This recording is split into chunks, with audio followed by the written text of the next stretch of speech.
you know, they always say if you get something you like to do and you make a living at it, you don't have to work a day in your life, right? And that's how I look at it. And the sheep thing is definitely my passion. And I've killed 117 rams out of 121 hunts. You do get worn out as far as, you know, you've packed a lot of heavy packs off the mountain. And my hunts aren't, you know, drive around in a truck and glass and make one run up there. It's full-on 10-day backpack. The last time we went on a goat hunt, it was pretty close to death. Tennis ball sized rock bounces down, hits Dustin in the head. There was a point where I was about to just throw my pack off the cliffs and pick it up at the bottom.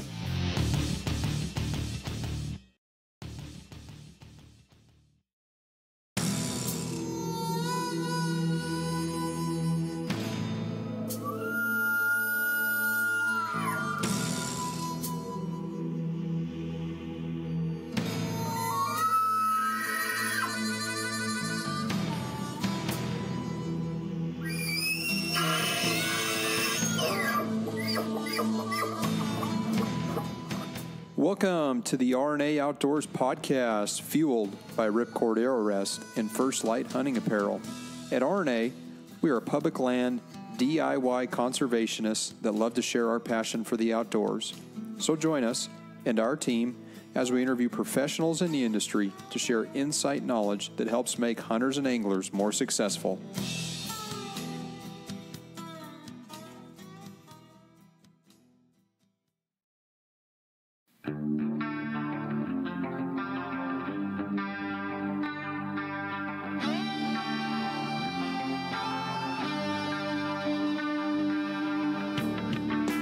Hey listeners, subscribers, and fellow outdoorsmen and women.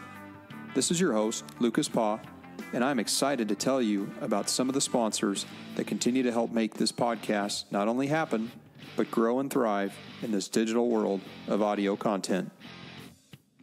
This podcast is brought to you by Ripcord Arrow Rest, the bow hunter's #1 fall-away rest on the market.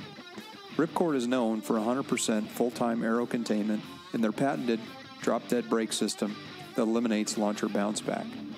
Best of all, Ripcord is backed by their rock-solid guarantee.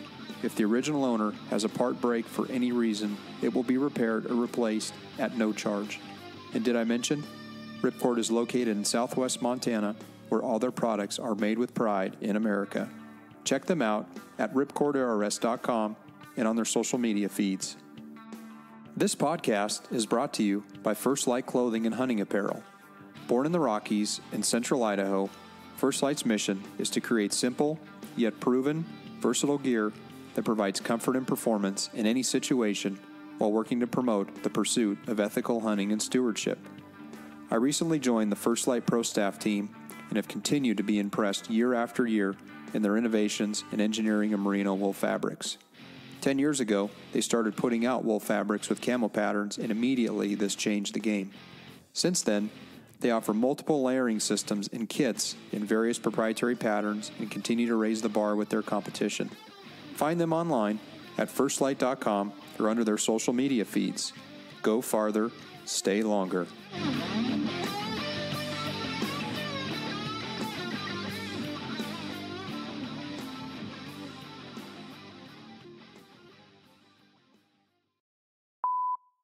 Welcome, listeners, to the RNA Outdoors podcast. I'm your host here, Lucas Paw, and we are continuing our journey here through Dallas Safari Club. This is day 2 of the show. It's starting to get quite a bit busier as opposed to yesterday when the show opened, but a lot of good things happening here. Obviously, I think they said there's around 960 exhibitors, planning to be around 70,000 people come through here in the weekend, so a lot of people all talking about hunting, so no better place to be than Dallas Safari. So I'm joined here by my illustrious sidekick from the NRA, Mr. Jason Quick. Welcome back, Jason. Sweet. Happy to be here. Yeah. Having fun. So I'm going to let you introduce. I basically got a text a few minutes ago and said, hey, Dustin's ready to do a podcast. You got 30 minutes? I'm like, heck yeah, I got 30 minutes. So I'll let you do the honors, Jason. Okay. Well, I've known Dustin now, going on about 10 years, right? Really, when you first started on the scene, and met him up at Actually, was that mule deer that we met at? Yeah, I think it was in Salt Lake. And let me tell you, I've been really impressed with all of the stuff that he's done. It's BC Backcountry and Beyond, which now I understand the Beyond is grown quite a bit.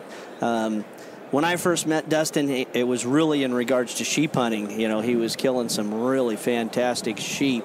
And I'm going to go ahead and let Dustin give a little background about who he is and what he does, because it's pretty impressive stuff. Yeah, thanks, Jason. So I own Backcountry BC and Beyond, and it was a freelance sheep guiding business that I ran for the last 10 years. And it took me all over the place. I was hunting Dall sheep, stone sheep, bighorns in BC and Alberta, and then down in Mexico for desert sheep every year, so it was a lot of fun. Now this year I just bought my own outfit in northern BC. It's stone sheep with moose and caribou and goats, and sweet. Had grizzly bears until this NDP came in, but we're still working on that, buddy. We don't give up. Don't give up. That's too bad that happened. Yeah, no, I'm definitely enjoying it. Yeah. It's nice to be down here and get to see a lot of past clients and enjoy the time, right? Yeah. And now, Dan, how long have you been around? I've just been working with Dustin for about 2 years now, so just pretty new to the operation. From Sydney, Australia. I was gonna pick on you a little bit, but you led right into it before I got a chance to.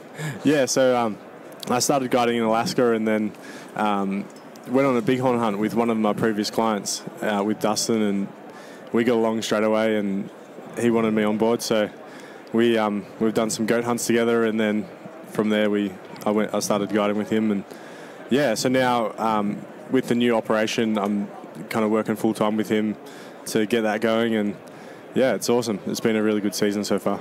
That's super fantastic. So Sydney, Australia, British Columbia. I mean, I guess what was it about the transition, I guess, that sold you that this is what I want to do?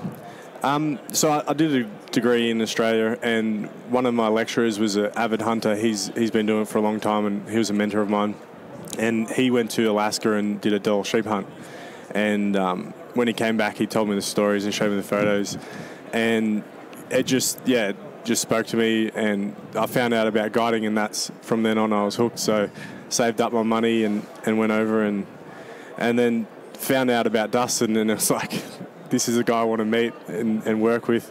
I love the hard work of sheep hunting, and it's such a unique and different experience to Australia. The seasons are so intense, and the wildlife, the big game here is pretty phenomenal. So well, and meeting this guy, I had this. I mean, 10 years ago, I was feeling like I was bulletproof. Now I don't feel that way anymore. But when I met him too, he was like, "Oh yeah, I would put the backpack on and go." And I'm like, he's smaller than I am, and I'm looking at the backpack he puts on. I'm like, holy crap, this dude is serious stuff. And I'm looking at the picture on the background, which I to just me, got a really big sleeping bag in there. A lot of water. Yeah. So big sleeping bag, you know what? But no, I mean, the background of your booth here with the three guys and yourself going up, and everybody got huge packs on and big rams, and the dogs packing meat out, as you just said. It's just, I mean, to me, it's the essence of who, in my mind, I think you are. And, I mean, we've never hunted together, but I've been at so many shows that we've ran onto each other that it excites me. I don't know. Thanks. Yeah. It's they always say if you get something you like to do and you make a living at it, you don't have to work a day in your life, right? And that's how I look at it. And the sheep thing is definitely my passion, but you can't do it forever either. I've been on 121 sheep hunts. 120. Yeah. And I'm going to ask, so how old are you now? I'm 33. All of 33. So I've killed 117 rams out of 121 hunts. So that's pretty good record. That's pretty good harvest percentage. So, but you do get worn out. That means you pack a lot of heavy packs off the mountain. And my hunts aren't, drive around in a truck and glass and make one run up there. It's full on 10-day backpack out of your pack, right? And so there's a lot of miles and a lot of hills covered. And now everybody knows why I'm scared, kind of Dustin. And now you see why I hire these big guys like this. And I had two dogs and Dan. Yep. Yeah, Bring your Sherpas along. Dan. Yeah. So. Well, you were talking to your new property, so okay, let's just say it again. How big is the new concession that you're? It's 3,300 square miles. So wow. About 110 miles east to west as a crow flies. So it's a big chunk of ground. Takes about 5 days to ride a horse in there, and then they're in there for the whole season. The hunters would charter a flight into lots of different lakes and camps, and then you just hunt from there. So when you're taking your horses in, it takes 5 days to get your horses in. Yeah. And you take them in and out every year? Yeah. Yeah, they gotta come out for the winter, right? Fatten up. Cassiars get a lot of snow, and they can't stay in there. So then we got to truck them down to where we actually board them in the north, because it's too far down to where I live to haul them. I mean, it's too tough on them. So I just board them up closer, and then it's a lot easier on the horses. So. To me, that 5 days to move animals into an area, it's kind of weird that you have to think, oh my God, it takes 5 days on horseback to get to where you need to be.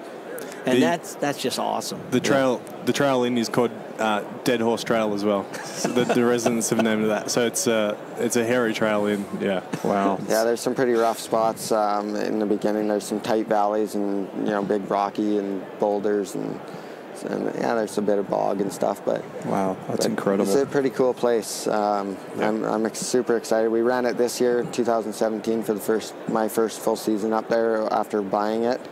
And we just had an incredible season. Killed some real nice animals. You had mentioned earlier, you're right on the edge, so your genetics for your moose are really super. Yeah, so we're just south of the Yukon border. So the moose, they come out of the Yukon, they walk across the highway. You mean they don't know where the line is, right. And they don't stay on one side? That's exactly. Amazing, isn't it? So, and then they totally change species. They're like chameleons.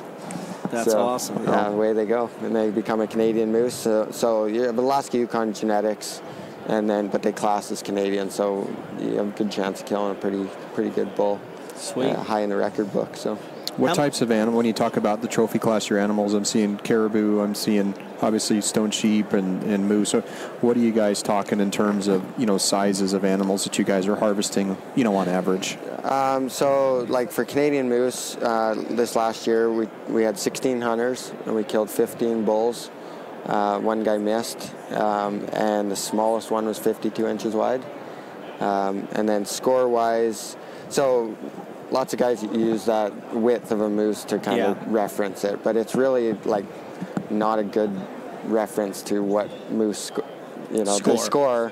The width is one measurement, so the difference between a 60 and a 70 is 10 inches, whereas on the length of the paddle, for instance, some bulls will have 40-inch paddles and some will have 50. Well, if you have 50-inch length paddles instead of 40, you're 10 inches on both sides. That's 20. Adds 20 inches of score right there. So. We're looking at some photos we just pulled out. I'm sorry, people, you can't see this, but holy crap! Okay, he'll bleep that out probably. So those are some. I'm seeing multiple methods of take. So archery hunters, rifle hunters. Yeah, definitely. So the score-wise, we try to shoot bulls, 190 to 200 inches is kind of what we average, which is really big for Canadian moose. And then mountain caribou, 380 is kind of like that number that it seems like a lot of the bulls are around. But, we've hit 400, but, that's it's like everywhere. The big ones aren't around every corner. And what's the seasons on? So, if folks are looking at hunting, mountain caribou, what's the season on that? Caribou starts on, I think it's the 20th of August, when they're in velvet then, and then they go right till the end of October in our area. So you can hunt them pretty late, right through the rut. And is it like a migration in that early part of the year, or are they territorial? Yeah, they actually stay. These are mountain caribou, so they don't really do the migration thing like you see on TV. Like the barren ground caribou. Hundreds of them walking by every hour. No, these are they herd up more or less like elk would be. You got a herd bull and he gets his little harem of cows and then it's more like that. So you hunt them just like that too? So spot and stock? Spot and stock, yeah. So in the end of September, early October, we have this place called the Coddy Plateau, and they come out of the mountains to rut. And we don't want to give away too many secrets. 2 or 3. Too many secrets. It's your property. You should be able to say, okay, this is 200 or 300 a day kind of deal, which is pretty good. So it's that's pretty awesome. I mean, pretty incredible animals. Because of our fondness of elk hunting, to me, it's always been an animal that I'm like, oh, that's super cool. But it's like you look at going all the way to BC to do a hunt, and I look at you killing all these sheep, and that's, of course, I've always dreamed about that. Every time you show up, I'm like, bastard's got another phenomenal set of animal. How many sheep did you do this year? We killed the area. Our quota is 5 sheep, and we killed 4 in the first year. But 2 of them were bow hunters. These are the ones we killed this year. These 4 here. See Jim Wincham here, Kennetrek. Yeah. So doing it with a bow. Yeah. Oh yeah. Wow. So these are this year's rams. Yeah. And then you flip through there's beautiful. Last year and some previous years of the outfit. But speaking of Craig Buddington, Mr. Colonel walking through. We should introduce you to him, but he'd be like, man, that's wow. That's past my prime. Yeah. So I've met him a few times actually. Yeah, he's a pretty interesting guy, man. He's been there, done that, and had fun going there. He's done a lot of stuff. I can't believe it. Yeah. His whole thing was, guess what, guys? I'm a gun journalist. Yeah. That's what I am. That's who I am. That's what I do. Yeah. And yet, as a gun journalist, I've had all the opportunities to experience all this stuff, and that's what it's all about. Right. No, for sure. Dustin, someone coming to your concession, I mean, what would they expect? So maybe walk through, what a sheep hunt looks like for your, your typical hunters. Well, sheep hunts, we do all backpack stuff, so like you can see there, but we fly them in, get into camp and load your pack, and away you go with everything for 10 days. Okay. So you're tent camping essentially for 10 days? Yeah, fly camp for all 10 days on the sheep hunts. It just, some outfits use horses and stuff, and I find it that, in the time it takes to catch your horses in the morning and saddle them and all that stuff, you waste half the day. So you might as well hike to the top of the mountain with your backpack and then stay up there, and you don't have to go back down to camp, ride all the way back to camp. I just methodically hunt, a range or whatever, and just stay on the mountain. So we just do the backpacking. Our success has been pretty good. So I'd say so. Broke, don't fix it. What? 117 out of 121? Is that what you said? Yeah, and that's all the sheep, like bighorns and dolls. So. But record is your record. So whether or not it's a desert or it's a and I mean I have other guides too, right? And so they're starting to stack up the numbers a little bit too. So it's pretty good. I'm enjoying to see them, succeeding, and it's nice to let them walk up the hill once in a while too. Yeah, for sure.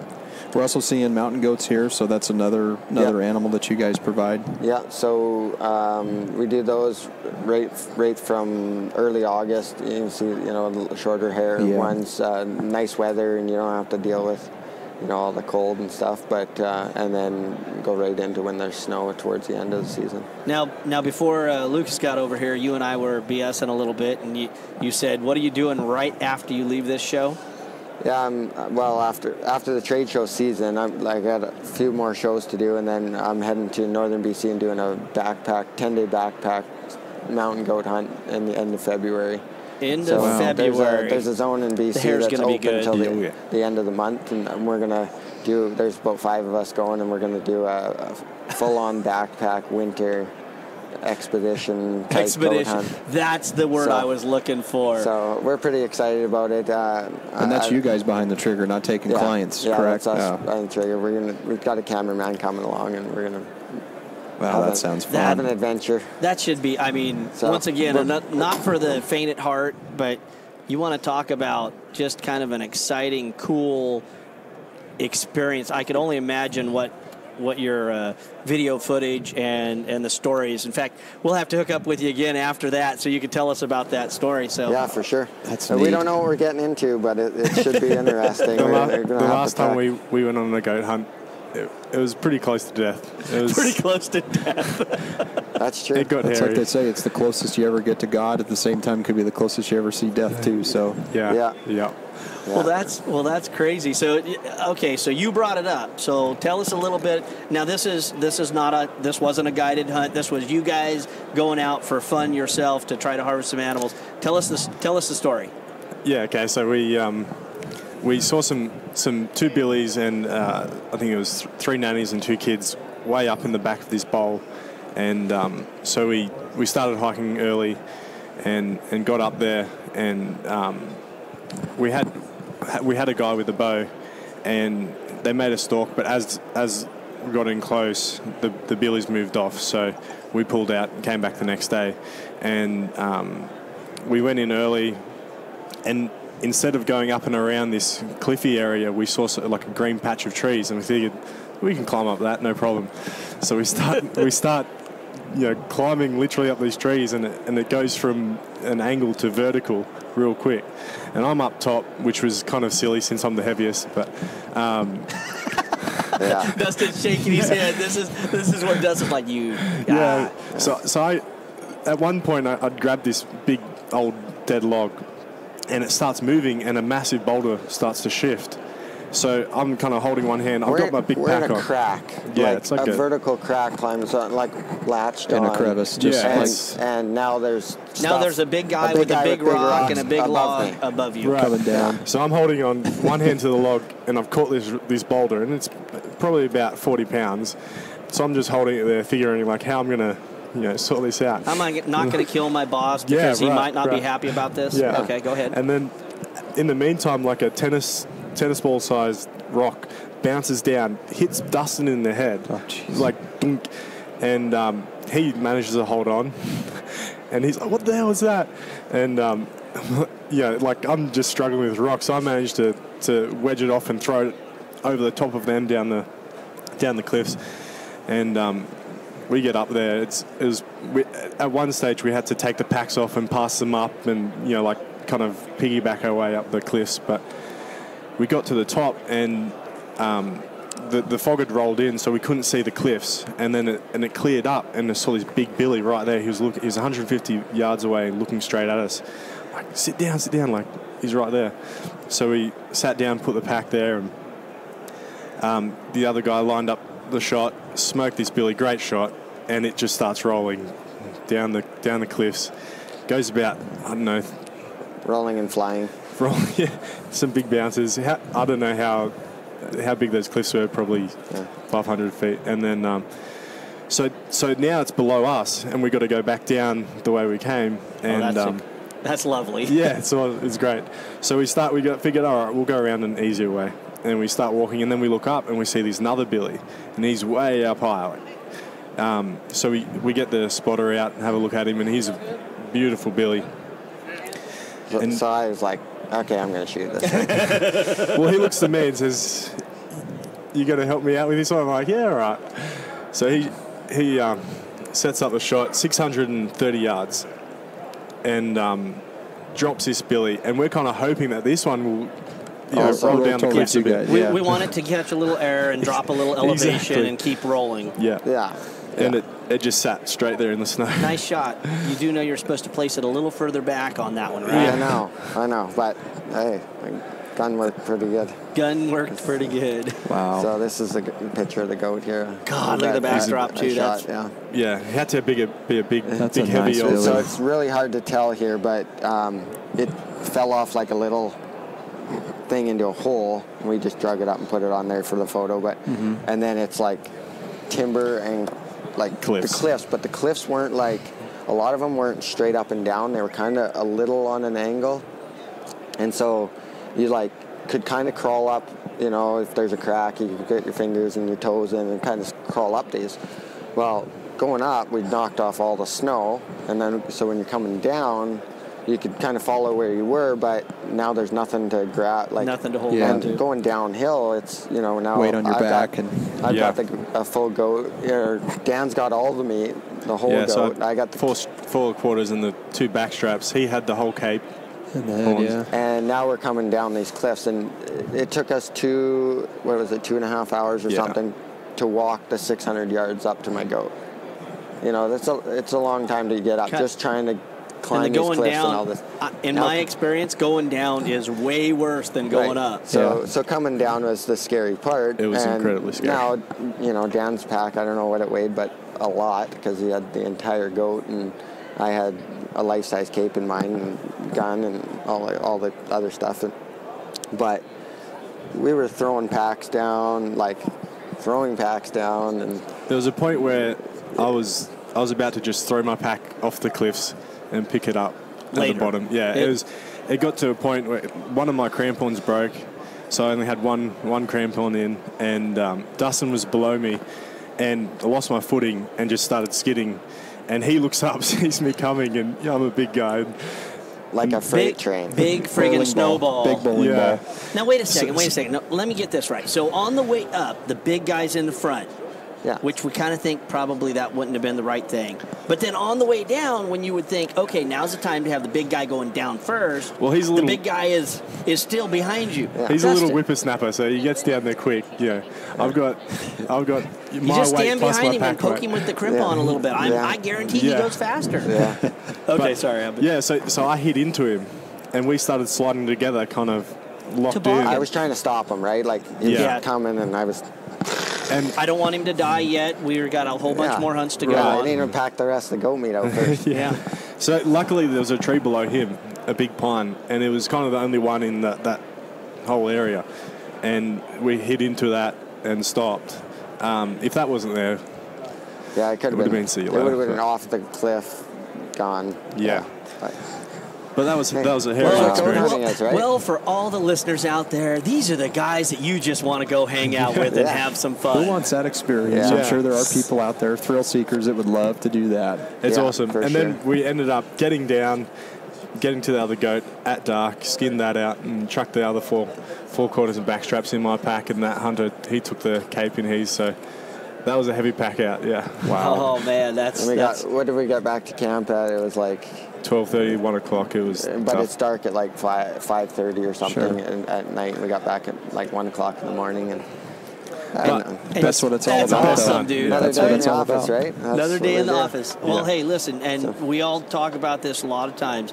You said it earlier, if you don't think of it as work because it's Right. your livelihood, you're living the dream, Yep. right? There's a For lot sure. of guys that are listening to this podcast going, God, I wish I could do that. Now, you've had, 10 plus years of experience doing this as an outfitter, and now, you're moving to that next level. You have land that you're actually managing and everything like that. You got multiple species.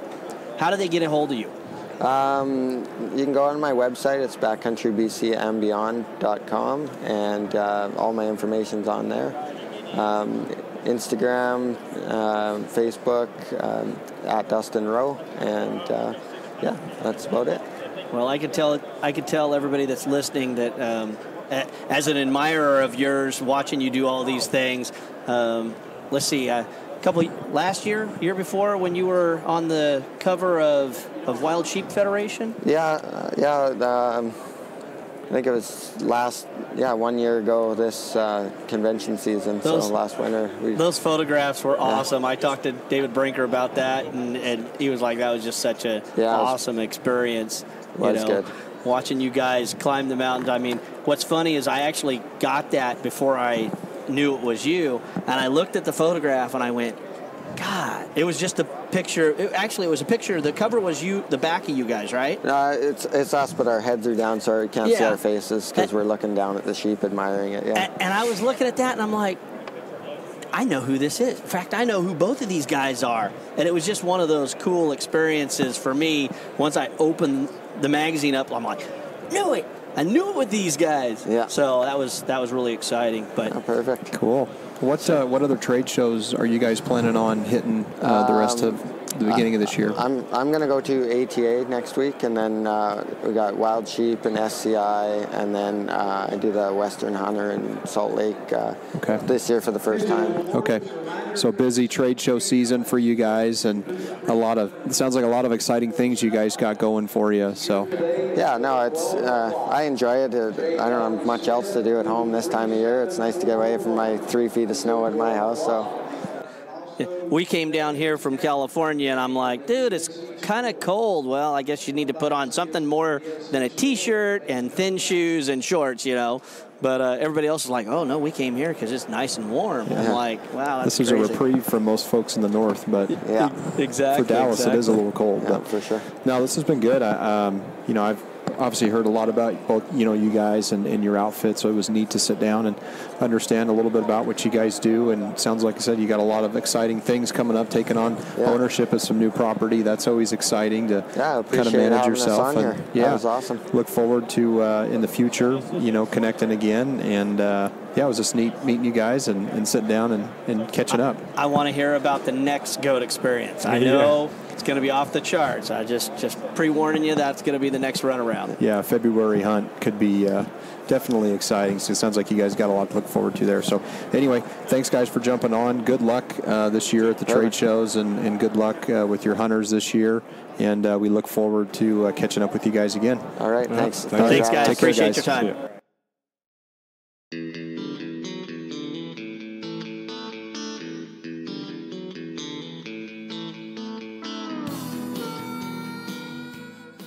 Hey everyone, this is Lucas Paw, host of the RNA Outdoors podcast. Please check out Podbean and iTunes. If you have an iPhone or iPad, go to the podcast app on your device, search for RNA Outdoors, and hit the purple subscribe button.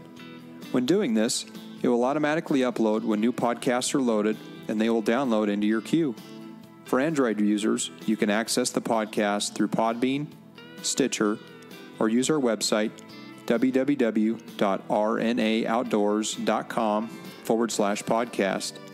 In addition, under the RNA Outdoors podcast channel, please leave a review and a 5-star rating. These reviews help boost our popularity and outreach. You can also follow us on our social media outlets, Twitter at RNA Outdoors, Facebook, RNA Outdoors, and Instagram, Rod and Arrow Outdoors. All links are in the show notes as well. If you like what you've heard, we hope you'll pass along our channel to your friends and colleagues. Keep up the good fight. We cannot sit by and watch the public lands devoted to wildlife protection wither away. There's simply too much at stake. Make your voice heard, speak up, and get involved with conservation efforts, and know that every little bit helps. As we say on the mountain, go farther, stay longer.